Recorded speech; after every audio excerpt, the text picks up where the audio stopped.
What is up, you guys? I'm back from Austin and Galveston. Tired, I'm fat, I'm full, I'm extra thick. So it's been a while, man. So let's get straight into it, man. I want to talk about a couple things today. Anderson Silva versus Uriah Hall recap, GOAT talk. Talking about Khabib or is it John Jones? And then Adesanya versus Yan. I'll get into that, all three of these things. So let's get into the Silva fight recap real quick. And I just watched the video or the fight forward. Just gonna kind of go over the things I saw and noticed that I thought just are different by Anderson since he's gotten older. Anderson started off doing pretty well though with the leg kicks, calf kicks, oblique kicks. He was mixing up, doing some spinning attacks. Um, his the thing that I noticed was his timing. He was getting tagged coming in with that right jab. His timing doesn't seem as sharp, and because I've talked about it in previous videos. Anderson's really good at timing his strikes or timing his head movement, timing his slipping. His timing, man, it just wasn't off. I mean, it was just what just wasn't on, and it was just like it was just not looking good. The next thing I noticed that was he was rushing in a lot. Even before the finishing sequence, if you notice, there were several times when Anderson rushed in and tried to do, one, two, three combinations, and he was getting countered. Luckily, he was missing. Anderson was slipping some of the counters, but he was getting hit coming in. And it's not usually his fighting style. Is he's usually he's mostly the counter striker. So I noticed that a lot. So he was coming in, rushing a lot. That's not his style. He was getting caught by Uriah's overhand right and overhand straight right jab. Um, and in the first round, I noticed also Anderson he landed more than Uriah, so he pretty much took that round. Even though it wasn't an impressive round, but he took that round. He outstruck him, and he was kind of methodical. He kind of was weighing up, testing him out. At the beginning, just making little circles, and then just doing things like that. Just kind of testing him. But for the most part, second round started. Silva was circling away from Uriah's right hand. Well, he wasn't circling away from his right hand, and he was tending to I was tending to think that's because he's a southpaw. So I'm thinking that's because he likes to set up spinning back fists, spinning back kicks, spinning back body kicks or oblique kicks, and I'm thinking that's the reason why. And I've said this in a previous video. Anderson Silva does not circle away from most of his opponent's power hand, and I know he's southpaw, so I think he just likes to go to the left to set up things with his left. So when you're fighting a opposite stance striker who's a orthodox, when you're circling left, you're circling right into their right hand. So that eventually was his demise, and I don't want to just. You probably already seen the fight, but that was pretty much his demise of the fight. And it was just like kind of like common fight stance, but I guess when you're in the moment, you're not really thinking about, oh, I'm about to walk into this right hand, and I'm about to walk into this right jab. So I don't think he was thinking about that. So I think that's the reason why he does that. He does a lot of left circling, is to set up left spinning attacks. Here's my next point I noticed was Anderson's head movement. Like I said, like I probably already said this already, but his head movement, like I said, is not the same as it used to be. He wasn't keeping his head off center line. In his heyday, I don't know if you guys watched his old fights. Anderson was known for showboating, for just putting his hands low, moving his head, slipping punches, gawking at his opponent and making fun of them for missing. That was the name of his game. That was like his showmanship, was making people miss and look stupid, and making fun of them for it. So like when you're 45 years old, bro, stuff starts to slow down. Like mechanics and speed and stuff flying past you does not work as well as your brain does not work as sharp as it used to. So I just that was the next thing. His head movement was off. His timing was off. Because that's what I said, and I noticed that I wrote a note here. He was getting popped stroke over and over by that lead right jab, and Uriah was throwing way less punches than Anderson, but when he was throwing, he was landing. So on the CompuBox numbers, he was like 66 to 70% to Anderson's like whatever, I don't know, was maybe 40 to 50, but he was really good at countering him with those rights. So it was just like he may not be winning the fight, but his percentage is looking really good. And sometimes judges look at that. I don't know if you ever watch it. Of course, you probably seen a John Jones fight. But if John Jones fights, a lot of his fights recently, he does not outstrike his opponents anymore. But he does have a higher percentage. So you never know how that fight would have played out if he could have Uriah could have won that fight if it had gone to decision. Because if he's landing at a 66% clip to to Anderson's 30 or whatever it was. I didn't look it up, but I'll look it up later. There's a possibility he could have won this on percentage points. So that's one thing I did notice too. The next thing I noticed was Anderson was very flat-footed in the fight. He was taking those little slow, methodical steps. I don't know if y'all noticed. He was just kind of like prodding around, like a little. I don't know, man. Just it was odd. Like he was moving really slow. He was moving like somebody who was 45 years old. Like think of somebody who's like quick on their feet, like Frankie Edgar or Adesanya or I don't know, man. Just those two for now. Just people who got really good in and out, stick and move. It's the name of the game for boxing and MMA and MMA striking. Stick and move. He was very flat-footed, slow moving. Just if anybody else would have fought him, I think like say, oh, for example, like Paulo Costa's pretty quick. He didn't look quick in his last fight, but like think about somebody who rushes at you with ferocity. Think about if Paulo Costa fought Anderson Silva right now. He would have murdered him. He would have been done. Like, or if he would have fought maybe Yoel Romero in an aggressive, yeah, maybe an aggressive Yoel Romero, like not the Yoel Romero we've seen of late, but like if he would have fought somebody who was a killer, who had like that go forward instinct like Paulo Costa, it would have been over. But you know, Uriah is one of the most gun shy UFC fighters in that division, in the middleweight division, and that's no knock on Uriah. If you ever see this, I'm just saying it is what it is. Even Dana White said that he's one of the most friendly, if you want to say that, or gun shy middleweights. Like if they would have put him in there with somebody more aggressive, I think it would have been a wrap even earlier. Like I think the UFC was doing him a favor, making that his last fight against somebody who's not going to take his head off, even though it did pretty much get taken off. So next, I went a little long on that one, but the next thing I noticed that Anderson was definitely he was doing a lot of hand fighting, and of course, in the hand fighting they're gauging distance, and they, like I said, circling left at the same time. So he was just like, I think he was just like hand fighting, circling, trying to set up something. But we never really got to see it. I mean, he did throw a few spinning attacks in the first and second round, but I didn't really see it towards the end. But this is where I'm watching, like in the third round, he was just doing a lot of hand fighting, a lot of circling.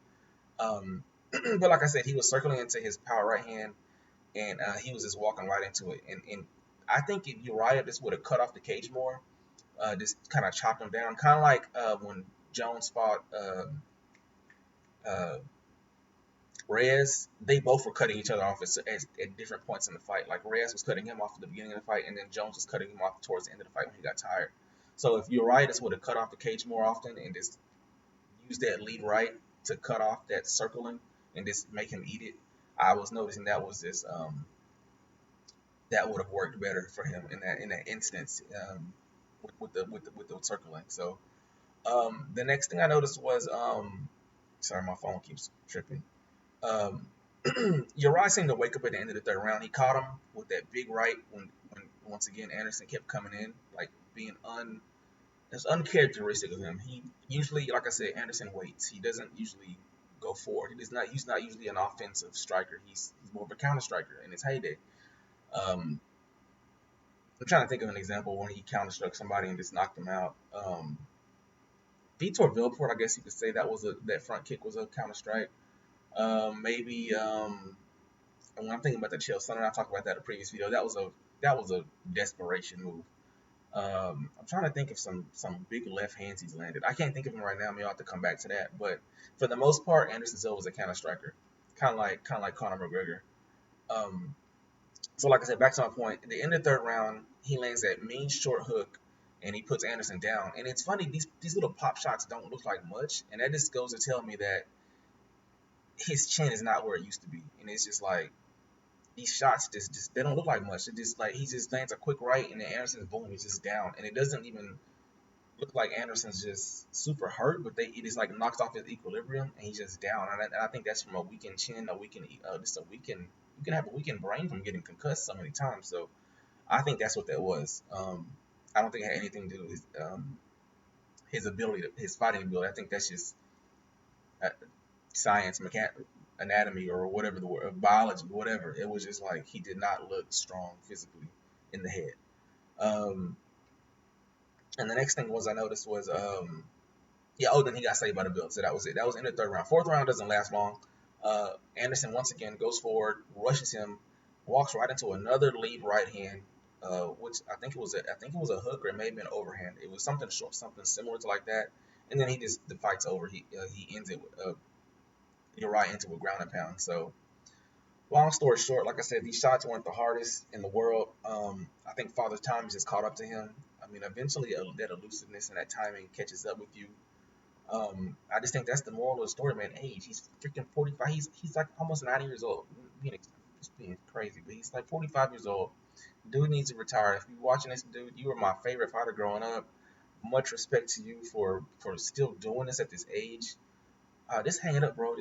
We loved you. You were my favorite fighter growing up. I've seen you lose so many times now. It's kind of like lost the seeing you fight. It's kind of lost the luster. Like I can't imagine, John Jones fighting that many times at the end of his career and just losing that many times. It would take the shine off the Camaro. You know what I mean? It wouldn't look as good anymore. Like you're messing up your GOAT status. You're messing up your legacy. Just hang it up, bro.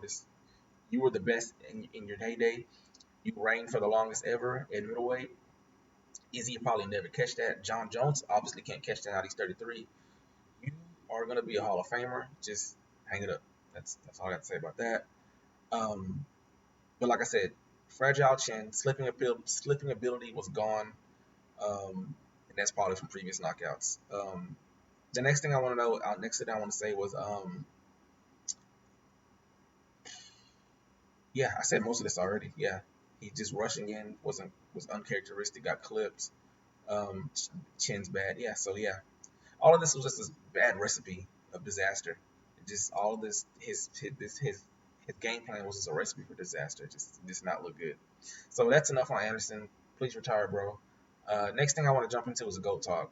This really pissed me off last week. How Khabib was like, I want to go down as the the pound for pound person of all, the best fighter of all time, and this and that. No, listen, I know Khabib has a million fans. I love y'all. I love Khabib, and I didn't mean to make fun of his accent right there or anything. I was just saying like when he was talking, it was just like I didn't know if I should take them serious or what because, and I'm not a John Jones super fan really. I'm just like I give credit where credit's due, and same thing with Anderson. I give credit where credit's due. So I try not to be biased in this, but when you're talking about 15 title fights, 15 title defenses, and title wins, who's also undefeated, to your three, Khabib, I don't understand how you can call yourself the greatest of all time or the number one pound for pound fighter when number one, the level of competition that he's fought is not the same. Yeah, Justin's a killer.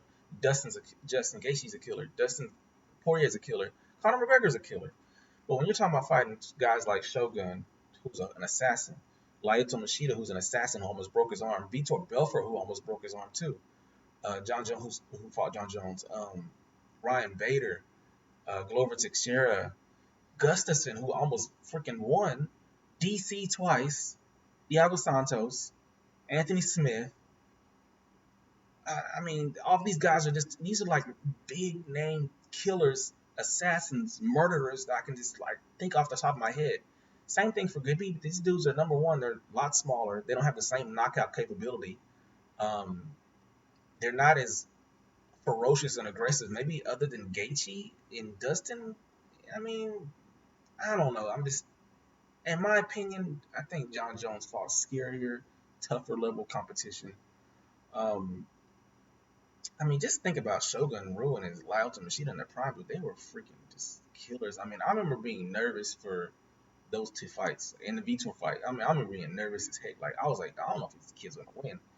Um, I don't know. The only fight I wasn't really nervous was like the Rashad fight. I thought he was gonna handle that. Rampage fight. I thought he was gonna handle that. But like Lyoto and Shogun, man, those dudes are nobody to play with. And most recently, Thiago, I was on pins and needles for that fight. Like you're talking about. You're talking about dudes who can knock your block off and send you to outer space into another realm, like putting you to sleep. Like, yeah, Gaethje and Dustin Poirier and Conor got knockout power, but for the most part, it's just not the same level of competition to me. So, I don't know. You guys let me know in the comments who you think your GOAT is, who your pound for pound person is. I'm still gonna go John Jones because of his level of body of work and the people he's fought, and the dude's going up. If the dude goes up to heavyweight and wins any fights or gets a belt, I mean, he should be cemented in the all-time greatest. And that's the thing about I hate about MMA because it's not like football or basketball where your title was stuck for that year and it's just like cemented and there's a banner. But if people could see banners for the for like John Jones versus banners for Khabib, they would be like, oh crap, 15 versus 3, and it would just people would visually see that and they'd be like, okay, yeah, I get it, he's the best. But just just the sheer amount of talent that he fought in his prime, and he also been so young. I just think that there's no competition, and no disrespect to Khabib in his career, man, but I just think it's just kind of upset me. I was just like, people. No, oh, that's what I was, that was my. I'm sorry to run off of my point, but recency bias. I think this sport is terrible for recency bias because it's like what have you done for me lately? It's like okay, Khabib just beat Gaethje, he's the greatest, like all of a sudden. But people just tend to forget John fought in February of last year. But they just like tend to forget he even exists. It's like if you're not active, people just in this sport tend to. It's like they don't remember you. It's like whoever the last shirt they wore or whatever is just the coolest shirt in the game. It's just like people just tend to forget. Like y'all, like Izzy says, y'all must have forgot or just did y'all just forget about these killers like John Jones and Anderson Silva. Just because Anderson Silva's on a skid, that doesn't mean he's arguably one of the GOATs. I mean, he reigned for 2,400 days. Nobody's ever been able to touch that or even get close. Maybe John Jones, but nobody else has. So it's just like people need to do their homework. People need to go back and watch fights. Even if you're a recent MMA fan, you have been watching like for the past 15 years like me. Go back and do your homework. Look and see what John Jones has done. Look and see what Anderson Silva has done. There's even guys before me who before I was watching who may not be considered the GOAT, but like Chuck Liddell, I didn't see all of his fights. Vitor Belfort's early career, I didn't see all of his fights. Um, there's several fighters where I did not see all of their fights, and but for the most part, modern day MMA, people all arguably all say John Jones is the best. So I'm gonna get off my soapbox on that. I mean, because I could talk all day and y'all would be like, man, this dude's a little he's ranting, but I'm gonna get off of that. I'm just gonna go away from that. So my next subject I want to talk about is Israel Adesanya versus Jan. Okay, I found out about this when I was at dinner, and I was just like, oh my god, are you kidding me? I was like, why? Why is he moving up now when John is going up to heavyweight? It just seems like a cheap move on both parts. It feels cheap to me because you had all that time to move up to fight John Jones when he was asking you to. So it seems cheap, or maybe it seems like you're scared. Maybe they're gonna have to fight at some point. But he was saying, Israel was saying that something about, well, I'm gonna fight you when I'm ready, this and that, or are you trying to clip me off when I haven't finished fighting, haven't finished clearing out my division? Well, you've cleared out your division. Now, obviously, because Robert Whitaker doesn't want nothing to do with you, apparently, or they say it's for Christmas. He wants to take a break for Christmas. But I think for the main point, I don't think anybody in that division wants anything to do with you because I think it's an unfair advantage for most of those dudes. You're 6'4", walking in at probably 200 pounds once you've rehydrated. These dudes are 6 foot, 6'1", walking in 200 pounds hydrated. But you got the length on them, uh, you got the reach on them, and you got the length on them with your legs. You can chop these dudes down left and right with leg calf kicks, oblique kicks, body kicks, jabs, feinting, moving, circling. You switch stances. You're a freaking wizard out there. You could have fought John Jones last year, my opinion. If you ever see this, I mean, you're probably going to cuss me out. I don't care.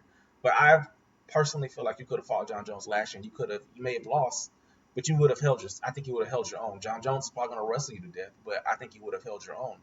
I think you will hold your own now. I think that will be the most competitive fight of all time, and it'll be the biggest selling fight of all time. Just go ahead and just get it over with. Quit fighting people like Jan, who is going to be too slow for you. They don't move their head. They're going to rush at you. We all know you're going to just counter strike and boom, clip them. Like the Thiago Santos fight, if you guys go back and watch that, John rushed at Thiago Santos. Thiago Santos on his back foot clipped him with the overhand with the looping right hook and put Jan to sleep. That's the same thing Adesanya did to Whitaker. Uh, Who else is he? Oh, and Costa. That's the name of his game, is knocking people out, going backwards, knocking people out, counter striking. That is the name of his game. So I just think that this is just cheap timing on his part. I think it's cheap for the UFC because they, number one, they haven't built up their middleweight division the way I think they should. Like, I feel like the middleweight division isn't really as deep as it should be. I feel like they have let talent escape to these other organizations. I think, for example, like Bellator, there's a lot of good light heavyweights. There's a lot of good middleweights, and there's a lot of good heavyweights. A lot of those guys should not be over there. They should still be in the UFC. Like Gegard Mousasi should be in the UFC still. Bader should still be in the UFC. Corey Anderson should still be in the UFC. These dudes should not just be left because of stupid, or Cyborg should still be in the UFC. These people should not be let go because of stupid contract disputes or arguments. These divisions, like these light heavyweight divisions and these middleweight divisions, need to be deeper, so people aren't just sitting here jumping up to new classes just to get super fights or to get money or things like that. I think it cheapens the sport because that's what Bellator does all the time. Just like this past weekend, you had Gegard Mousasi fighting an undersized Lima, or you have Gegard Mousasi fighting an undersized gosh, what is that kid's name? He's fighting the UFC too. He fought Rory McDonald. Yeah, Reed is his name. Sorry, he fought. I was gonna say he fought Rory McDonald. He fought Robbie Lawler. So it was Rory McDonald. Uh, they got these guys fighting undersized people. So that's what I'm saying. Like, it's an unfair advantage for, I think, Jan. Jan, yes, he could win. It's possible. It's a possibility, but the chances of him winning are very slim to none because of Israel's speed, his accuracy, his timing, his footwork, all of that stuff I said. It's just it's not a fair fight, and it pisses me off because it cheapens the sport because it makes me not even want to watch. Other guys are like, oh yeah, this is exciting. This is this and that. It's not exciting to me because I already know who's gonna win. That's just like watching the Golden State Warriors a few years ago. What's the point of watching Golden State when you know they're gonna win? They got a freaking super team. Kevin Durant, uh, uh, Steph Curry, can't think of the other guy's name, the Splash Brothers, and then they had Draymond Green. So it's just like, what's the point of watching something that you just kind of feel like you already know who's gonna win? The whole point of fighting is to watch because it's unpredictable. Yeah, so like I said, Jan could win. He's a bigger guy. If he takes him down, I just don't see him taking him down. I think Izzy's takedown defense is too good. He's gonna sprawl. He's gonna have the wide hip stance against the fence. If he gets taken down against the fence, I think it'll be a crap show, man. I don't know. I'm upset right now, but I'll get over it. But I'm gonna get off my box. I get to work. Let me know in the comments who you think's gonna win that fight. I'll do a breakdown of that fight eventually. I think it'll be a sweep, but for Izzy. But I don't know, guys. I'm gonna get out here and get to work. So y'all let me know in the comments. Like, subscribe. Let me know in the comments who you think's gonna win the Izzy fight. Let me know who you think the GOAT is of all time. Let me know if you think if Anderson should retire. And let me know what other kind of videos you want to see. Shout out to Torrin Brown. He wants to see he said Tony Ferguson versus Conor fight. I got you, bro. Just give me some time. He wants a prediction on that and a breakdown. So I got you, bro. Just give me some time. I'm trying to catch up on these current events for this week. I'm gonna hit you guys with the what is the name of that guy?